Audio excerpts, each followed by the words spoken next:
안녕하세요. 재테크 강사로 활동하고 있는 지산튜브입니다.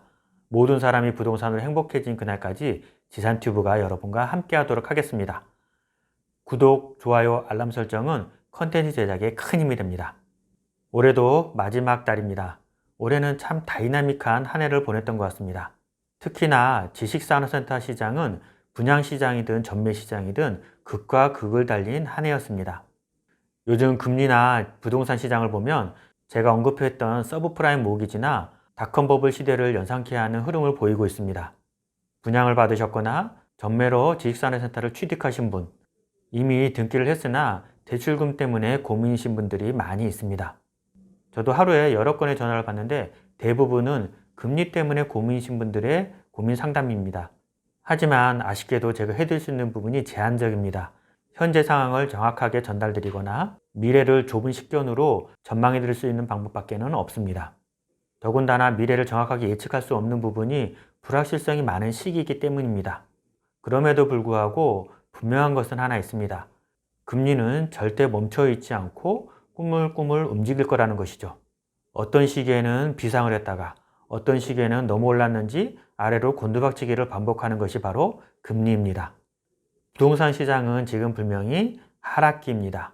하지만 금리가 꿈틀대듯이 부동산 시장도 금리 따라서 하락과 상승을 반복하고 있습니다. 겨울이 지나면 봄이 오듯이 지금의 하락장은 조금 더 높은 상승장으로 가기 위한 세금 같은 시기라고 생각합니다.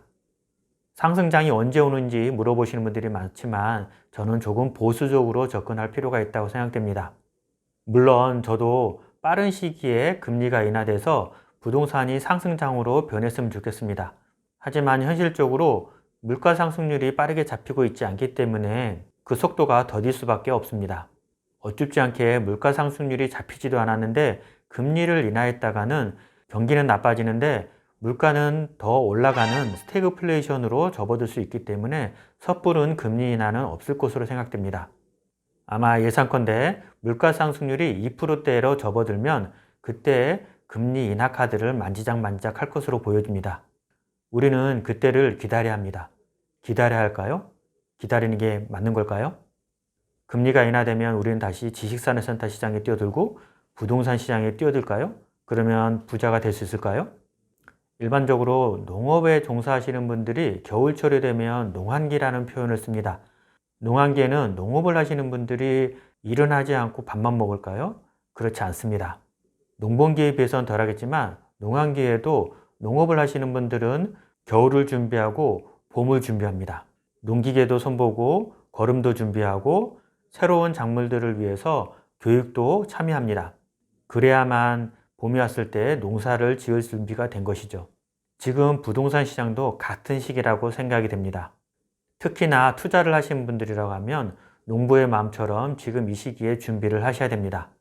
물론 말은 쉽습니다. 지금이 매수 타임이라는 것을요. 다만 금리가 높기 때문에 이자를 부담하는 것에 대해서 많은 부담을 느끼고 있습니다. 대부분이 같은 생각이실 겁니다. 그러다 보니 대부분 사람들이 움직이지 않고 있습니다. 하지만 이 와중에도 분명 움직이는 분들이 있습니다. 기회는 분명히 왔고 이 기회가 그렇게 오래 가지는 않을 것입니다. 금리가 높아서 이자가 부담되시죠? 그렇다면 금리가 인하한 시점을 언제로 보고 있으십니까? 24년? 25년? 26년? 과연 정상적인 금리는 또 얼마일까요? 만약 금리가 높아서 부담이신 분들은 지금 분양하는 현장을 노리시면 됩니다. 요즘 다행히도 대부분의 분양하는 현장들이 준공일이 2025년 이후입니다. 2025년이면 금리가 정상적으로 안정화될 것으로 보여집니다. 당산, 가산, 향동, 청라, 부산 등이 대부분 2025년 이후에 준공 예정입니다. 더 좋은 방법은 무엇일까요? 바로 1, 2년 전 분양가로 지식산업센터를 구하시는 겁니다. 바로 전매로요. 1, 2년 전 분양가로 전매 물건을 매입을 하신다고 하시면 금리가 정상화됐을 때 그 값어치가 상승했을 때를 생각을 하시면 이자비용보다 훨씬 더 많은 가치 상승이 있을 것으로 생각이 됩니다. 그리고 현재보다 1, 2년 뒤에 부동산 시장이 안정화, 활성화가 된다고 하면 더 많은 가치 상승이 있을 것으로 예상됩니다. 물론 이렇게 극단적으로 부동산 시장이 활성화될 거라고 예측을 한다면 이걸까지도 가능성이 없다고 말씀하시는 분들이 있을 것 같습니다. 하지만 생각을 해보십시오. 집가도 상승하고 있고 건축비도 상승하고 있습니다. 더군다나 레고랜드 사태로 인해서 PF 시장의 금리가 높아지면서 금융비용까지 상승을 하고 있습니다. 분양가를 결정하는 세 가지 요소가 모두 상승하고 있는데 분양가만 내려갈 수 있을까요? 그렇지는 않습니다. 당연히 분양가도 상승하기 때문에 지금 꾸준히 상승하고 있는 것을 고려하면 1, 2년 뒤에 분양가는 여러분들이 생각하셨던 것보다 훨씬 높은 금액으로 분양가가 책정될 것으로 보여집니다. 제 예상대로라고 하면 1, 2년 동안은 지식산업센터의 분양가는 꾸준히 상승할 겁니다. 하지만 분양가가 올라가면서 시행하는 입장에서는 시행에 어려움을 겪을 수 있습니다. 당연히 공급은 줄어들 것이죠. 공급이 줄어들게 되면 당연히 시세는 올라가게 되어 있습니다. 우리가 1, 2년 전에 분양가로 산다고 했을 때 여러분들이 그게 얼마나 저렴하겠어 라고 생각하시는 분들이 있을 수 있습니다. 제가 한 가지 예를 말씀을 드리도록 하겠습니다. 불과 2년 전 성수동의 지식산업센터 분양가가 1,800만 원대였습니다. 지금은 3,400만 원이 넘어가고 있습니다. 2년 만에 거의 2배가 뛴 것이죠. 여러분들이 지금 성수동에서 1,800만 원대에 분양을 한다고 하시면 여러분들은 어떻게 하시겠습니까? 가만히 있으실 건가요? 아닙니다. 어떻게든지 분양을 넣으셔야죠. 봄을 준비하는 농부의 마음으로 움직이셔야 됩니다. 간단히 정리를 해보도록 하겠습니다. 이자 비용을 부담하더라도 더 큰 수익을 노리시는 분들이라고 하면 전매 시장을 노리시기 바랍니다. 고금리가 좀 더 오래 갈 수 있기 때문에 하이 리스크, 하이 리턴입니다. 다만 투자의 기본 원칙이기 때문에 여러분들이 조금의 부담을 갖더라도 그 열매는 훨씬 달 것으로 생각됩니다. 하지만 이자를 내기도 부담스럽고 큰 자본을 들일 수 없는 분이라고 하면 분양시장을 노리시기 바랍니다.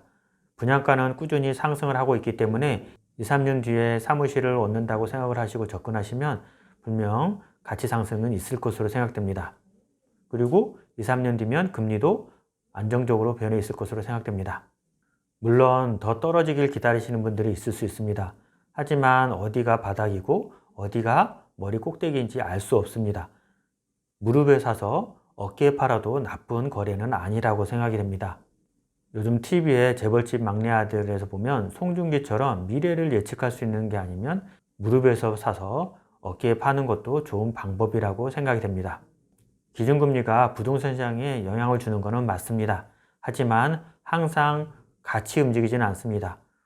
2010년과 2011년 사이에 기준금리가 올라갔는데 아파트 매매 지수가 같이 상승한 적이 있습니다.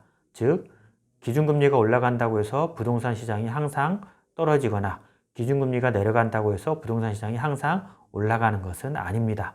지금은 분명 금리 급등기이고 지식산업센터나 부동산 시장은 하락기가 명확합니다. 물론 지금 대부분의 분들은 금리 인하 시점을 기다리고 있습니다. 여러 번 말씀드렸지만 우리나라는 저성장 저금리 기조의 나라입니다. 이렇게 고금리 정책을 오래 펼 수도 없습니다. 그렇다고 해서 초저금리 시대로 돌아가기도 쉽지는 않습니다. 금리 하락 시점보다 먼저 움직이셔야 더 좋은 호실을 얻으실 수 있습니다. 봄을 준비하는 농부의 마음처럼 미리 움직이셨으면 좋겠습니다. 이 영상이 여러분을 성공적인 투자자로 이끌었으면 좋겠습니다.